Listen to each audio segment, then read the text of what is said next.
ஒரு முஸ்லிமின் மனசுக்கு ஆறுதலா ஏதாவது ஒருத்தர்னால செய்ய முடியும்னா அதை விட சிறந்த இஸ்லாம் உலகத்திலே இல்லை. பல தடவை கேட்கப்பட்டிருக்கிறது எம்பெருமானாரிடம் ஒரு கேள்வி, ஐயுல் இஸ்லாமி அஃதல், நாயகமே இஸ்லாமில் எந்த செயல் ரொம்ப சிறந்தது? நாயகம் 3 சொன்னார்கள் பிரபலமான ஹதீஸில். இத்காலு சுரூரி அலா கல்பி முஸ்லிமின், பிற உள்ளத்தை உன்னால் மகிழ்ச்சி அடைய செய்ய முடியுமானால் இஸ்லாத்தின் ஆக உயர்ந்த செயல் அது. நம்மால் ஒருவன் மகிழ்ச்சி அடைய வேண்டும். 2வது அவனுடைய பசியை வயிறு நிரம்ப செய்ய முடியுமானால் அது இஸ்லாத்தினுடைய 2வது பெரிய செயல்பாடு. ஒருவனுடைய மானத்தை நீங்கள் மறைப்பீர்களானால் இது அழகிய இஸ்லாத்தினுடைய 3வது செயல்பாடு. உயர்ந்த இஸ்லாமிற்கு, அழகிய இஸ்லாமிற்கு அண்ணன் சொன்ன அடையாளம் இந்த 3. அவன் மனம் மகிழ வேண்டும், அவன் வயிறு நிரம்ப வேண்டும், அவன் மானம் மறைக்கப்பட வேண்டும். இந்த 3க்கும் உங்களால் முடியுமானால் நீங்கள் செய்தால் அது அழகிய இஸ்லாம் என்கிறார்கள் ஸல்லல்லாஹு அலைஹி வஸல்லம்.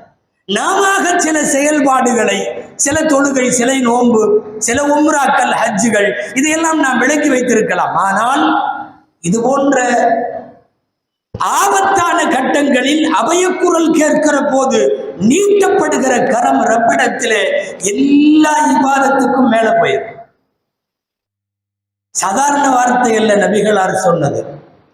லஅன் அம்ஷி மஅ அஹி ஃபீ ஹாஜதிஹி, ஏதேனும் ஒரு தேவைக்காக வேண்டி ஏதாவது ஒரு சகோதரனோடு அவன் தேவையை நிறைவேற்ற நான் நடந்து போவது அஹப்பு இலைய மின்னன் அத்தகிஃப பி மஸ்ஜிதி ஹாதா ஷஹரன், 1 மாசம் என்னுடைய இந்த பள்ளிவாசல் மஸ்ஜிது நபவி பள்ளிவாசலில் 1 மாசம் இஅ்திகாஃப் இருப்பதை விட ஒருத்தனுடைய தேவையை நிறைவேற்றற்கு அவன் கூட கொஞ்ச நேரம் நான் நடந்து போறது சிறப்பு என்கிறார்கள் பெருமானார் ஸல்லல்லாஹு அலைஹி வஸல்லம். நாம் செய்கிற ஏதாவது ஒரு சின்ன உதவி மஸ்ஜிது நபவியின் 1 மாத இஅ்திகாஃபை விட சிறந்தது என்றால் இதை மீறி என்ன வார்த்தைகள் சொல்லிவிட முடியும்? எத்தனையோ சாலிஹீன்களுடைய ஹஜ் சில ஏழைகளுக்கு கொடுத்ததால் அவர்கள் ஹஜ்ஜுக்கு போக முடியவில்லை. ஆனால் அல்லாஹ் ஹாஜிகள் என்று பதிவு செய்து விட்டார். வழி நெடுகிலும் இந்த வரலாற்றிற்கு சான்றுகள் உண்டு. ரபீ இப்னு சுலைமான் என்பவர் ரலியல்லாஹு அன்ஹு ஒரு உண்டியல் வைத்து ஹஜ்ஜுக்கு போவதற்கு காசு சேர்த்து, அவர் வாழ்ந்த பகதாதில இருந்து ஹஜ்ஜு செய்ய காசு சேர்த்து எல்லாம் ஆயத்தமாகி கிளம்புகிற போது அவர் பக்கத்திலேயே, அவர் அண்மையிலேயே ஒரு ஏழை குடும்பம் வயிற்று பசிக்காக போராடி கொண்டிருக்கிற பெண் பிள்ளைகள் எல்லாம் உள்ளடக்கி வைத்திருக்கிற அந்த வீட்டில் உண்டியலை கொண்டு போய் அப்படியே அங்கே கொடுத்து விட்டு ஹஜ்ஜுக்கு போகாமல் தன்னுடைய வேலையை பார்த்த ரபீ இப்னு சுலைமானை அல்லாஹ் என்ன வெகுமதி கொடுத்தான் தெரியுமா? அவர் உருவத்திலே மலக்குகள் வந்து ஹஜ்ஜு செய்து விட்டு போனார்கள். போய்விட்டு திரும்பி வந்தவர்கள் எல்லாம் சொன்னார்கள், உங்களை மினாவில் அங்க பார்த்தேன், உங்களை ஜம்ரத்துல நான் அங்க பார்த்தேன், நான் உங்களை அரஃபாவில் இங்க பார்த்தேன், நான் போகவே இல்லையே. போனதாய் அல்லாஹ்விடத்தில் கணக்கு. காரணம் என்ன தெரியுமா?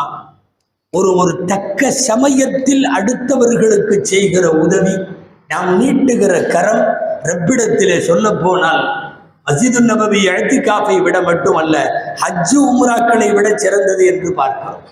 அதிலும் எங்காவது பாதிக்கப்படும் மக்கள், அது முஸ்லிமோ காஃபிரோ, அப்படி ஒருவர் இருந்தால் அவர்களுக்கு நன்மையை நாடியாக வேண்டும். சஹீஹுல் புகாரி ஈமானுடைய பாடம்.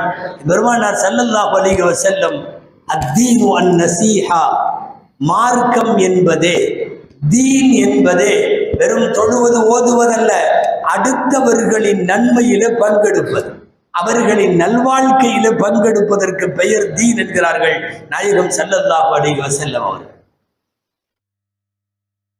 எத்தனையோ வரலாற்று நிகழ்வுகளை எல்லாம் பார்க்கிறோம். ஜரீர் இப்னு அப்துல்லா ரலியல்லாஹு அன்ஹு என்ற ஒரு நபித்தோழர், ரொம்ப பிரபலமான சஹாபிகளில் ஒருவர். ஜரீர் இப்னு அப்துல்லா ரலியல்லாஹு அன்ஹு இஸ்லாத்தை பற்றி அறிந்து கொஞ்சம் தாமதமாய் இஸ்லாத்திலே சேருவதற்கு பெருமானாரின் திருச்சமூகத்திற்கு அவர்கள் வருகிற போது கையை நீட்டிய ஜரீரிடம் ரலியல்லாஹு அன்ஹு பெருமானார் ஸல்லல்லாஹு அலைஹி வஸல்லம் பைஅத்தின் வாக்கியங்களை சொல்லிக் கொடுத்தார்கள். இணை வைக்க மாட்டேன், திருட மாட்டேன் என்றெல்லாம் வரிசையாய் சொல்லிவிட்டு சொன்னார்கள், ஒன் நுஸ்ஹ லிகுல்லி முஸ்லிமின், எல்லா முஸ்லிமுக்கும் உலகத்திலே வாழுகிற எங்கா இருந்தாலும் நான் நன்மையை நாடுவேன் என்பது ஒரு முஸ்லிமாக சேருவதற்கான தகுதிக்குரிய குவாலிஃபிகேஷன் என்று சொல்லுகிறோமே, அந்த சொற்களில் பெருமானார் ஸல்லல்லாஹு அலைஹி வஸல்லம் அடுத்தவர்களுக்கு நாம் நன்மை சேர்ப்பதை அவர்கள் பைஅத்தினுடைய வாசகமாக சொன்னதை பார்க்கிறோம். சில நேரங்களில்